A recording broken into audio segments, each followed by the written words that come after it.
Meus queridos e amados irmãos, sejam muito bem-vindos ao canal EBD Sim Senhor, o canal que é exclusivo para a Escola Bíblica Dominical. Neste maravilhoso trimestre em que estamos estudando sobre as promessas de Deus, chegamos à lição de número 4, promessa e obediência. Nessa lição, nós procuraremos entender um pouco sobre a transição da antiga para a nova aliança dentro do assunto obediência. A obediência nos tempos da lei mosaica e a obediência no Novo Testamento. E qual a relação que há da obediência quanto à nossa salvação pela graça em Cristo Jesus. Também veremos uma enquete no nosso canal EBD Sim Senhor sobre o versículo "A letra mata, mas o espírito vivifica". O que isso significa? Então, fica conosco até o final. Você está no canal EBD Sim Senhor, o canal que é exclusivo para a Escola Bíblica Dominical e é 100% nordestino, paraibano e campinense. A lição já inicia com um princípio áureo para aqueles que são parte do povo de Deus. Está no texto áureo que é João 14,15. Se me amardes, guardareis os meus mandamentos. Para completar esse entendimento, ainda em João, no capítulo 13 e no versículo 35, Jesus Cristo diz que nós seremos conhecidos que somos discípulos dele se nós amarmos uns aos outros. Então, essa é a característica principal de quem verdadeiramente serve a Deus, ama a Deus acima de todas as coisas e ama o próximo como a si mesmo. O conjunto povo de Deus, igreja, a Assembleia dos Santos, ela tem essa característica de união, de avante em uma só comunhão em Cristo Jesus, e essa é a característica da verdadeira igreja que teme ao Senhor. Não podemos deixar passar a verdade prática que diz: a obediência a Cristo demanda bênçãos espirituais que influenciam diversas áreas da vida.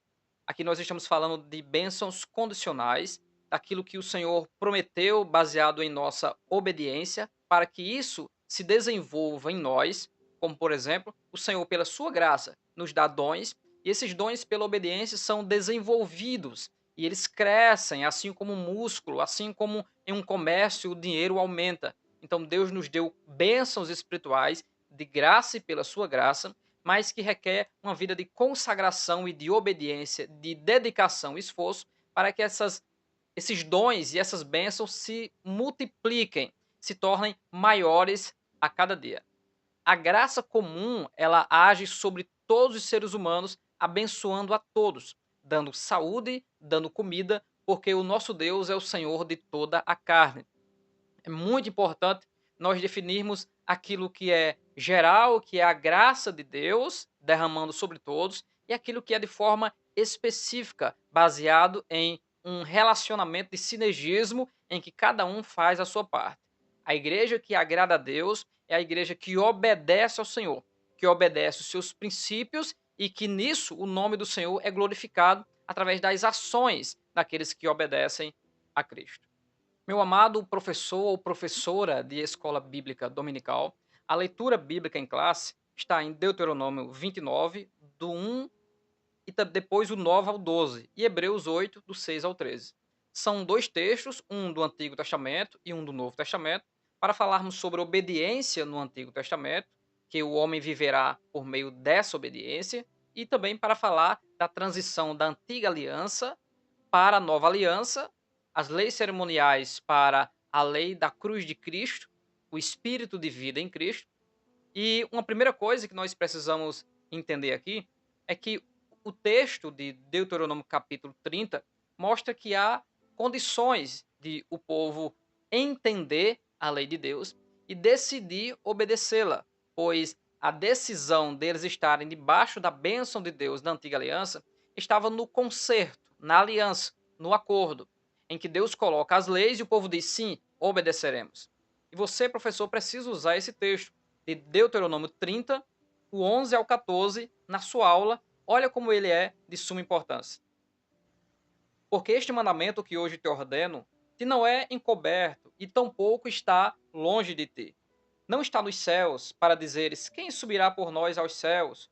Que nolo traga e nolo faça ouvir para que o façamos. Nem tampouco está da além do mar para dizeres: quem passará por nós da além do mar? para que não lo traga ou não lo faça ouvir, para que o façamos. Porque esta palavra está muito perto de ti, na tua boca e no teu coração, para fazeres. Notou alguma semelhança com Romanos, capítulo de número 10, versículo 9 em diante?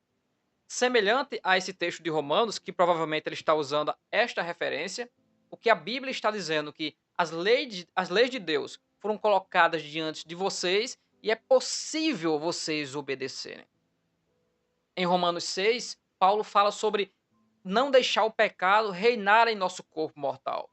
Em 1 Coríntios 10, 13, Paulo explica que a tentação são coisas humanas, ou seja, suportáveis, é possível vencer. Não sobreveio, não veio sobre vós tentação senão humana, mas fiel é Deus, que junto com a tentação vos dará também o escape para que a possais suportar. Tudo aquilo que Deus deu ao homem, é possível o homem decidir e fazer em conformidade àquilo que Deus ordenou.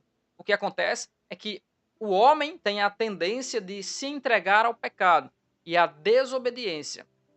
Mas Cristo Jesus, ao longo das Escrituras, profetizou que isso mudaria, que esse coração endurecido agora receberia um coração que pulsa vida, através da morada do Espírito Santo que aconteceria dentro do espírito e da alma deste crente que entregou a vida ao Senhor.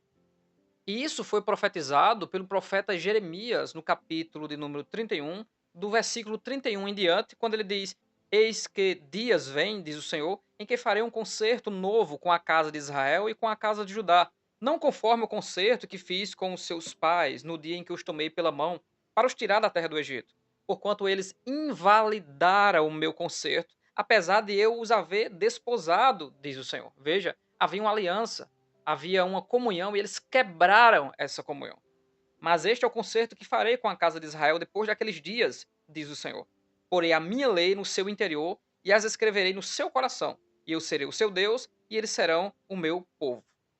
Então haverá um avanço, a aliança tomará uma forma em que o homem terá condições de ter uma proximidade mais com Deus, tendo sido agora as leis cerimoniais deixadas de lado, e agora a vida de obediência é baseada no sacrifício não do judeu que leva o animal, mas de um homem, o Messias prometido para libertar Israel. E agora nós olhamos para esse homem chamado Jesus, e ele levou sobre si os nossos pecados, pagou o preço pelas nossas iniquidades, e agora nós olhamos para ele com fé que ele nos perdoou, que ele nos purifica e que o nosso nome continua registrado no seu livro e nós herdaremos a salvação eterna. E nós vivemos esse momento agora. Nós somos a igreja. O Espírito de Cristo não está na arca da aliança, preso pelo véu do lugar santíssimo. Porque quando Cristo morreu na cruz, o véu se rasgou de alto a baixo, abrindo o caminho do Espírito. Confira Hebreus capítulo 9, versículo 8. E agora o Espírito de Deus habita dentro do meu coração. Paulo nos chama de templo e morada do Espírito Santo de Deus. Somos templo de Deus. E agora o Senhor está em nós, nos ajudando dia após dia nas nossas falhas, para que a gente venha aprimorar e buscar ser fiel a Deus a cada dia, para nos conservar a salvação e para louvor de sua glória, pois a salvação foi nos concedida pela sua graça e misericórdia. Continue comigo a leitura bíblica. No versículo 1 de Deuteronômio 29, ele diz: além do concerto que fizera com eles em Horebe. Esse texto de Deuteronômio está fazendo referência às leis que foram dadas no Monte Sinai, ou Monte Horebe. A palavra Sinai vem do arbusto que pegou fogo com o anjo do Senhor falando com Moisés, e o nome do arbusto na língua hebraica é Sene. Daí veio o Monte Sinai, ou Monte das Árvores Sene, do arbusto Sene. E o que ele está fazendo aqui é falando para uma outra geração, quase que a totalidade dos que saíram do Egito pereceram pela sua desobediência, e Deus está lembrando aquilo que ele falou de dentro da tempestade, da nuvem de trevas, do fogo do Monte Sinai, que são as leis de Deus, para que eles obedeçam e possam herdar a terra prometida. Veja que o versículo 9 ele está de acordo com a ordem de Jesus Cristo em Mateus 28 e 20, quando Jesus diz: ide por todo mundo, pregar o evangelho a toda criatura, batizando-os em nome do Pai, do Filho e do Espírito Santo, e ensinando a guardar todas as coisas que eu tenho falado. Eis que eu estou convosco todos os dias. Veja que sempre é guardar a lei, que depois o Senhor está convosco. A obediência, ela é de suma importância para que se confirme a presença de Deus dentro da nossa alma. Deus não está com o ímpio. O ímpio não tem paz, diz Isaías. Deus está com o seu povo. Aquele que vive na prática da iniquidade, a presença de Deus não está com aquela pessoa. E sim, convencendo ela do pecado para que ela deixe o pecado e venha para a obediência. Deuteronômio 29:9. Guardai, pois, as palavras deste concerto e cumpri-as, para que a prospereis em tudo quanto fizerdes. Olha só, como a Bíblia é enfática e fácil de compreender que a obediência gera um desenvolvimento de um relacionamento tal que, por causa dessa obediência, as promessas feitas, elas crescem, elas se multiplicam e o nome de Deus é glorificado e as coisas grandes são feitas na nação, na família e individualmente por causa da obediência. Você precisa conferir também Gênesis 18:19, que mostra a motivação de Abraão em ser obediente. Por causa disso, as promessas de Deus se cumpriram na vida de Abraão. No versículo 12, ele diz: para que entres no concerto do Senhor. A decisão para que todos ouçam a lei de Deus e decidam fazer em conformidade com a palavra de Deus faz com que essas pessoas que decidiram obedecer, elas entrem no concerto do Senhor teu Deus. Hoje, nós permanecemos na presença do Senhor na igreja porque nós decidimos aceitar, não uma denominação, não uma religião, decidimos aceitar o Senhor Jesus Cristo e o seu Espírito em nós. A partir do momento que nós conservamos essa comunhão, porque o final da bênção apostólica diz, e a comunhão com o Espírito. Então, essa comunhão que nós conservamos nos faz estar no concerto.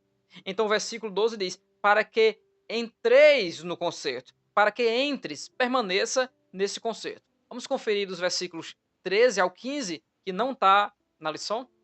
Veja o que diz, para que hoje te confirme por seu povo, e ele te seja por ti por Deus, como te tem dito, e como jurou a teus pais, Abraão, Isaque e Jacó. E não somente convosco faço este concerto e este juramento, mas com aquele que hoje está aqui, em pé conosco, perante o Senhor, nosso Deus, e com aquele que hoje não está aqui conosco. Essa parte do texto ela é de suma importância, que deveria sim estar na leitura bíblica em classe, mas como você é professor e professora de escola bíblica dominical, você vai ler o contexto.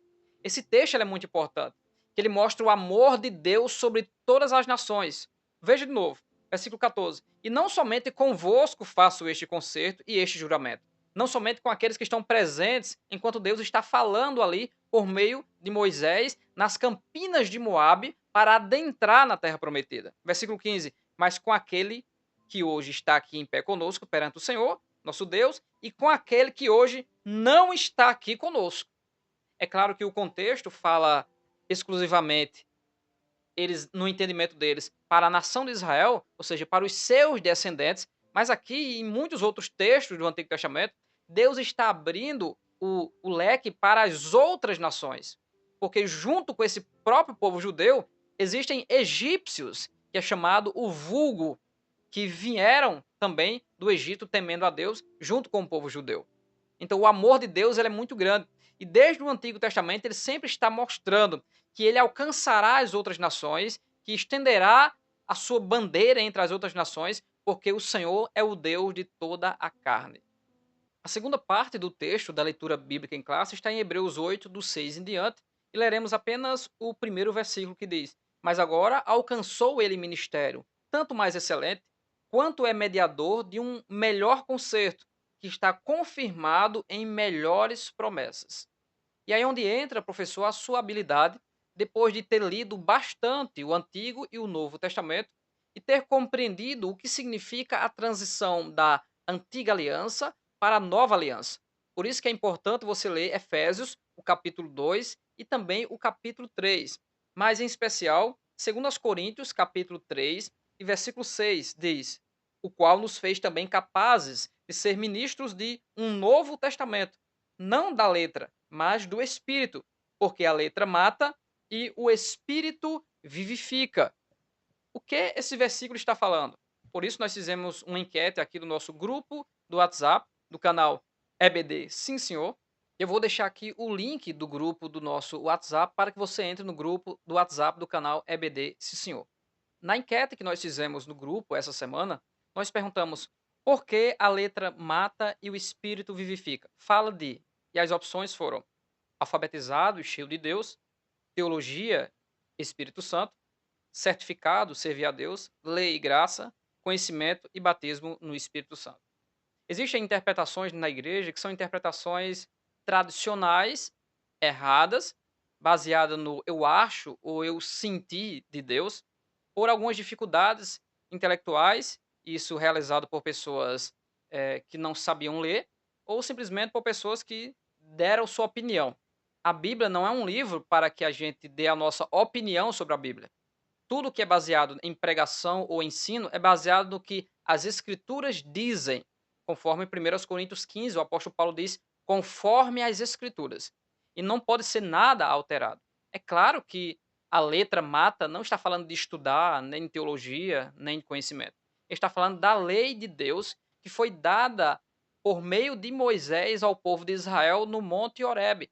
E por que a letra mata? Porque o coração é duro, o coração do homem não conseguiu decidir e obedecer às leis do Senhor, tornando a lei enferma, como Paulo explica. Então, a lei, ela não é má e ela é válida.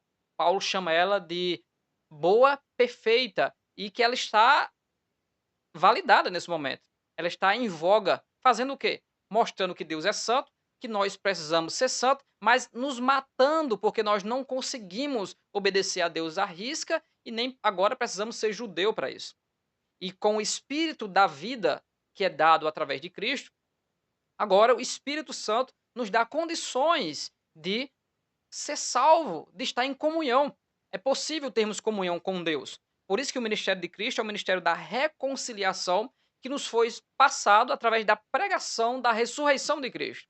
Então, o que Paulo está dizendo aí, e você vai ler todo o contexto do capítulo 3 de 2 Coríntios, você lê todo o contexto, do versículo 14 do capítulo 2 até o início do capítulo 4. E nesse contexto, você verá que os judeus ainda estão como que com véu sem iluminação, porque eles só terão iluminação recebendo o Espírito a partir de Cristo. Então, eles entendem que para obedecer a Deus tem que guardar toda a lei de Moisés. E a parte moral da lei de Moisés, é claro que ela é eterna, mas as leis cerimoniais não são mais válidas porque elas eram sombras daquilo que é verdadeiro e perfeito, que é o sacrifício de Cristo. Então, quando o texto diz a letra mata, mas o espírito vivifica, diz que se nós tentarmos obedecer a Deus e pelos nossos próprios méritos ter comunhão com Ele, ser salvo, nós iremos perecer, nós não iremos conseguir. Mas o Espírito de Cristo, o Espírito Santo de Deus, que agora, pela fé no sacrifício de Cristo, mora em nós, então nós recebemos vida. Efésios 2 primeiro, e nos vivificou, estando nós mortos em nossas ofensas e pecados. É pela sua graça, por meio da fé, nós recebemos a salvação.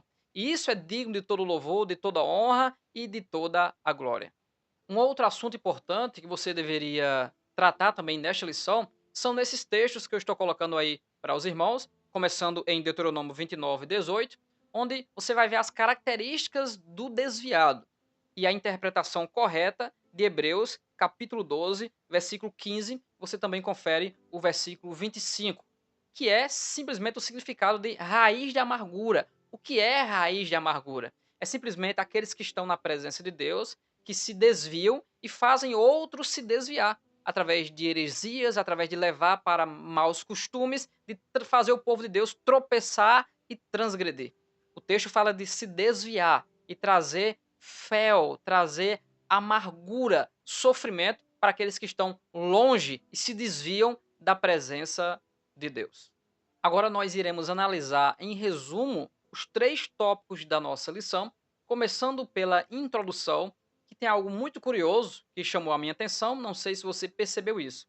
Mas na introdução, o comentarista, ele fala sobre promessas específicas. Na verdade, o texto diz assim: ela continua sendo requerida, ela é a obediência, por nosso Senhor, para vivermos promessas específicas de Deus neste mundo. Ele fala no contexto de obediência no Novo Testamento. Então ele pontua obediência no Novo Testamento como que para viver promessas específicas. E essas promessas específicas ele especifica no terceiro tópico. Então, no terceiro tópico, ele fala sobre essas promessas específicas que estão em Romanos, capítulo 14 e versículo 17. Você confere esse texto lá, porque daqui a pouco nós falaremos sobre essas promessas específicas. Se você está gostando até aqui, te peço que você deixe o seu like e compartilhe esta lição, porque isso é muito importante para o desenvolvimento do canal EBD Sim Senhor. A lição basicamente é dividida em, primeiro tópico, a obediência no Antigo Testamento, segundo tópico, a obediência no Novo Testamento e terceiro tópico, bênçãos provenientes da obediência a Cristo. Esse terceiro tópico é um tópico muito importante para fecharmos um entendimento sobre obediência. Então preste muita atenção e fica aí conosco até o final. Deus separou um povo a partir de Abraão. Esse Abraão teve um desenvolvimento de obediência diante de Deus. Entendeu que ir para o Egito não era obediência, tanto que não levantou altar lá. E Deus, quando vê que Abraão volta, o censura e diz: anda na minha presença e ser perfeito, pois a ordem era peregrinar nesta terra. E Deus limitou a terra que ele deveria peregrinar, que herdaria por possessão. Essa seria a bênção de Deus para a sua descendência. Isaac e Jacó estiveram presentes nessa aliança. Deus confirmou, tanto que Deus desejou e disse a Moisés, em Êxodo capítulo 3, que desejaria ser conhecido como Deus de Abraão, de Isaac e de Jacó, o Deus das alianças, o Deus do concerto, o Deus das promessas feitas a Abraão, o seu filho, e também conferidas ou confirmadas, ratificadas em Isaac e em Jacó.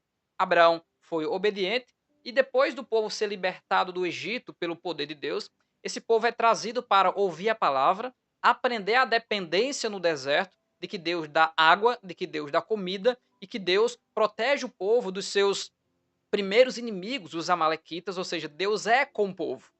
Então, quando Deus mostra a lei para o povo no sopé do Monte Sinai, todo o povo estava ao pé do Monte Sinai, temeu porque eles ouviram a voz de Deus, literalmente, a voz audível, e eles tiveram medo e disseram: não, Moisés, Deus fala contigo e tu fala conosco. Era isso que Deus queria. E Moisés foi reclamar com Deus e Deus disse: não, Moisés, é isso mesmo. Então, escreve aí.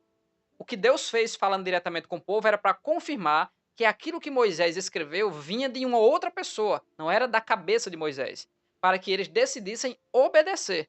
Esse era o objetivo. Então, quando nós aceitamos a Cristo, também o Senhor se revela para nós de forma sobrenatural, que nos chamou, que nos escolheu, que tem uma grande obra na nossa vida, que baseada em nossa obediência há um desenvolvimento dessa vida cristã, e esse fruto que há em nós, ele se desenvolve. Amor, alegria, paz, longanimidade, mansidão, domínio próprio, que é a sabedoria prática do crente. Se nós formos obedientes, isso se desenvolve e nós crescemos em Cristo para ser um crente que possa influenciar os outros pelo cheiro de Cristo em nós.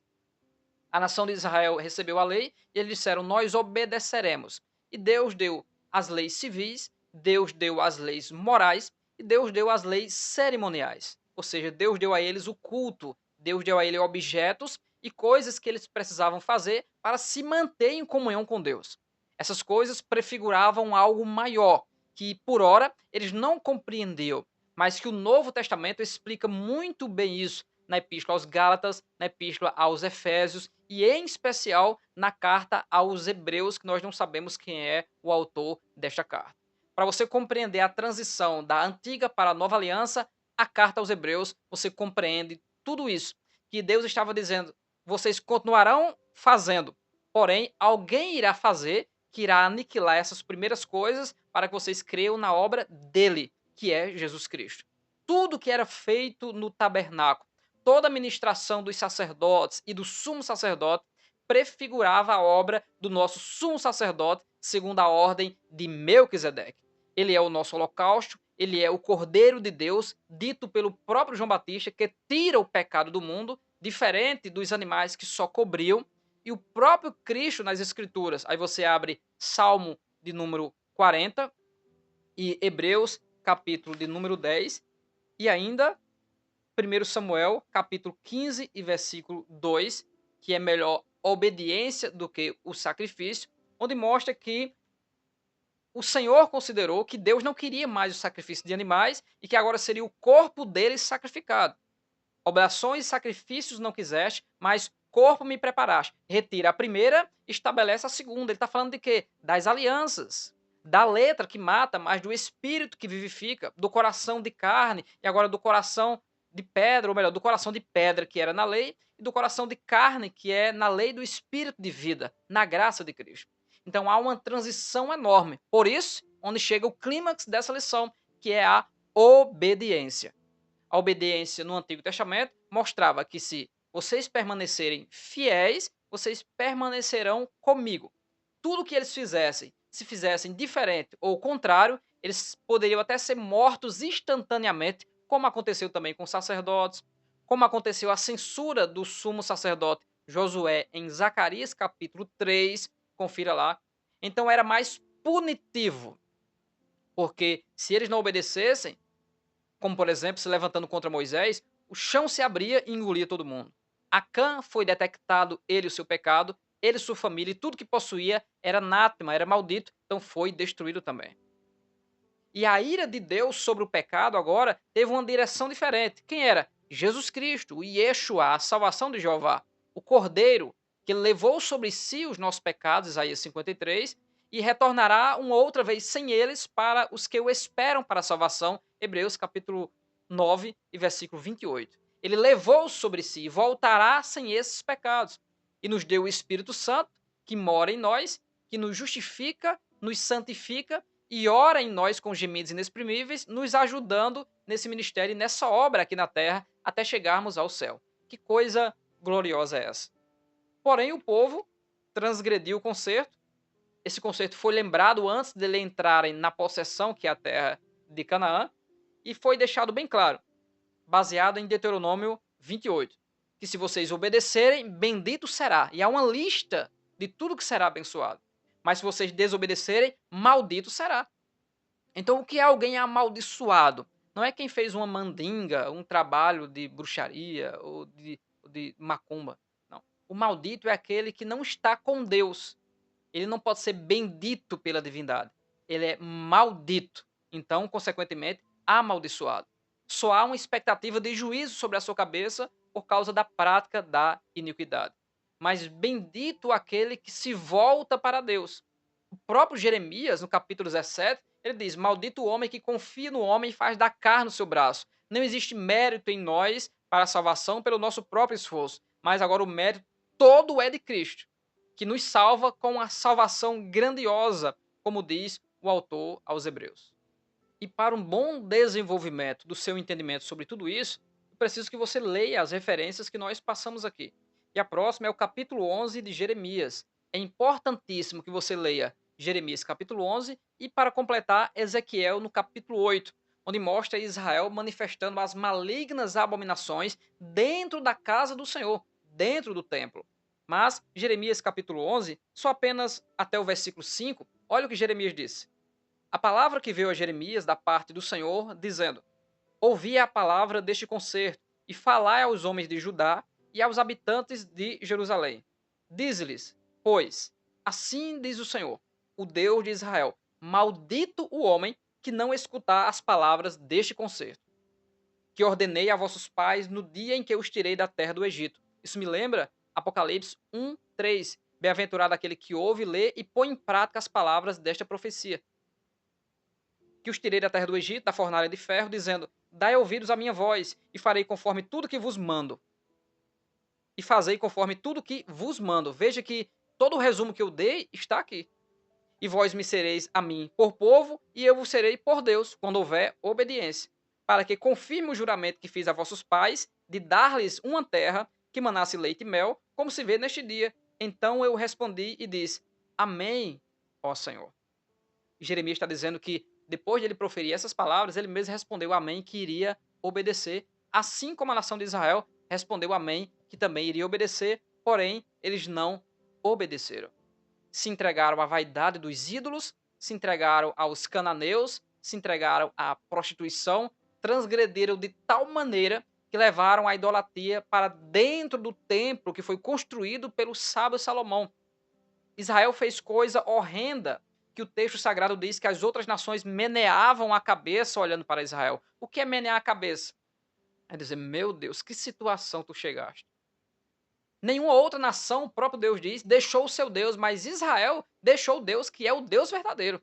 Então é coisa terrível que os judeus fizeram, por isso a ira de Deus veio sobre eles através de Nabucodonosor, e aí as promessas se estendem até os dias de hoje, quando na grande tribulação vai finalizar o castigo para com Israel e todo Israel será salvo. Tudo vai terminar bem, mas eles sofreram e estão sofrendo aí, vai chegar o finalzinho de toda essa disciplina, baseada em Daniel 9, do 24 ao 27.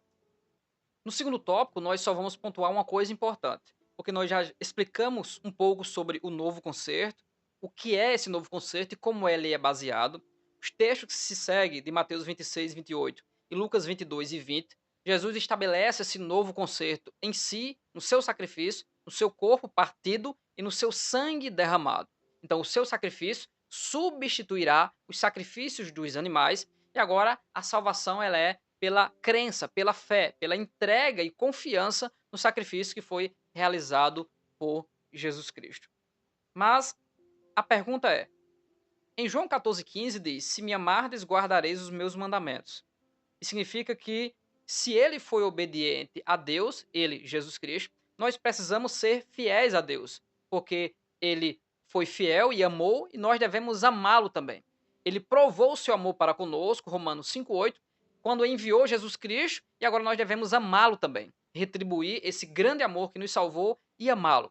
Mesmo sendo falhos, nós estamos sempre em direção a Jesus, para buscar crescer na pessoa de Cristo. Mas agora vem o clímax desta lição. Como relacionar a obediência no Novo Testamento? Qual o significado da obediência no Novo Testamento? E aí você precisa usar na sua classe Hebreus, capítulo 5, versículo 9, 1 João 3,18, 1 João 5, do 2 ao 4, Mateus 7, 21, Tiago 1, 22. Usando esses textos, você explicará o seguinte, pois Hebreus 5,9 diz, e a salvação está para todos que lhe obedecem. Como a salvação está para todos que lhe obedecem? Se nós somos salvos pela graça. O que acontece é que entrou no meio do povo de Deus um falso ensino aí que relativiza a aplicação da justiça de Deus, explicando de forma errônea o que é o amor do Senhor. Em Romanos capítulo 6, lá Paulo deixa muito bem claro que se nós formos alistados no exército de Deus, nós temos que ser obedientes àquele que nos alistou nesse exército. Não podemos ser desobedientes.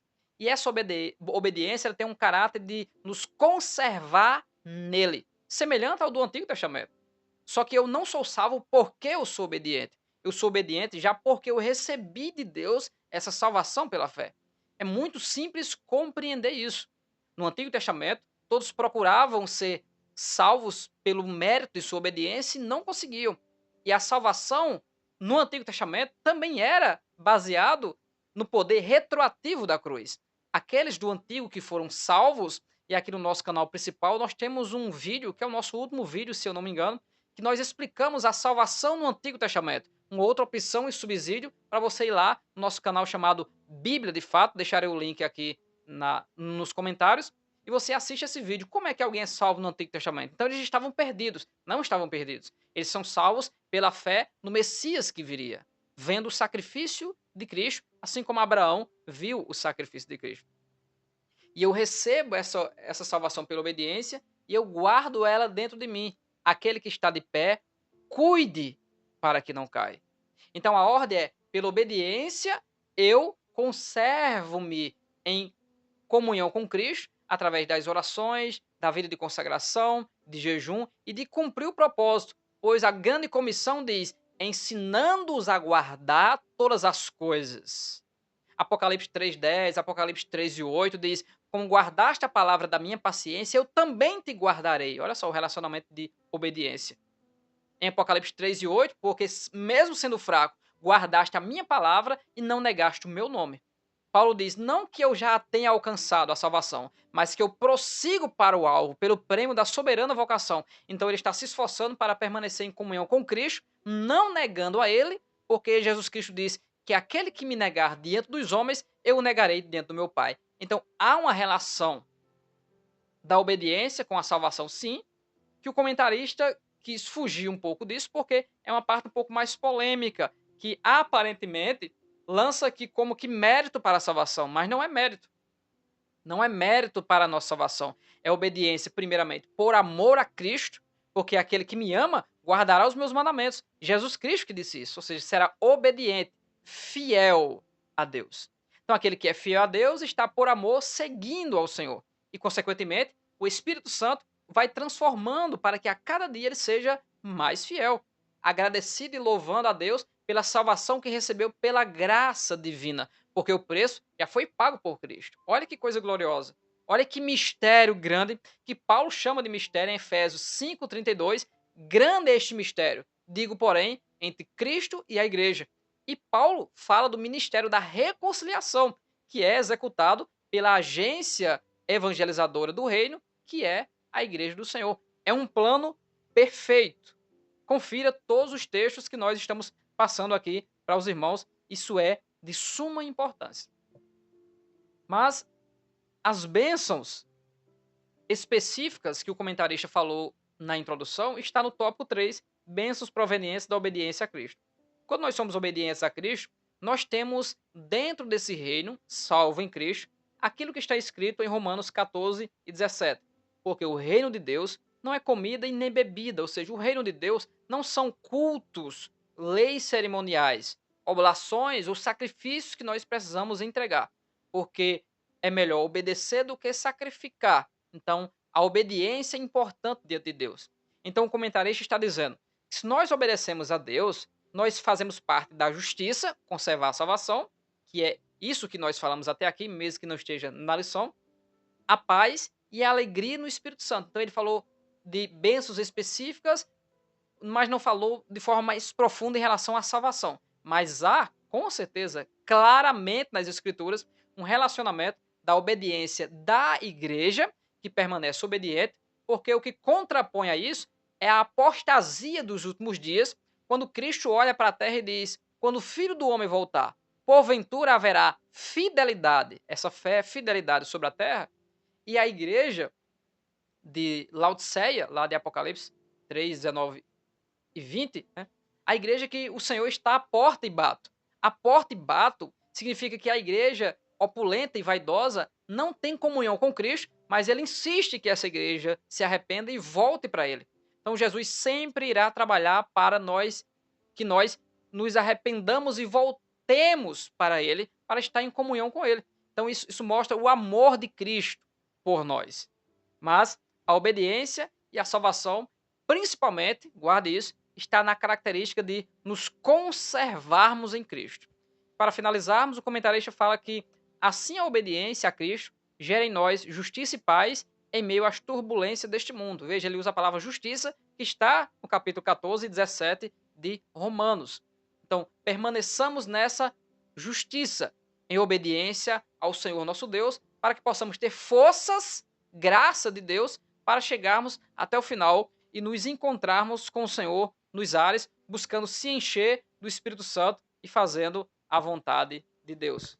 Muito obrigado por chegar conosco até o finalzinho dessa lição. Quero lhe pedir que você deixe o seu comentário. É muito importante o seu comentário. Nós iremos aqui dar um coraçãozinho, iremos dar um feedback, iremos responder o seu comentário. Então não se esqueça de deixar o seu comentário.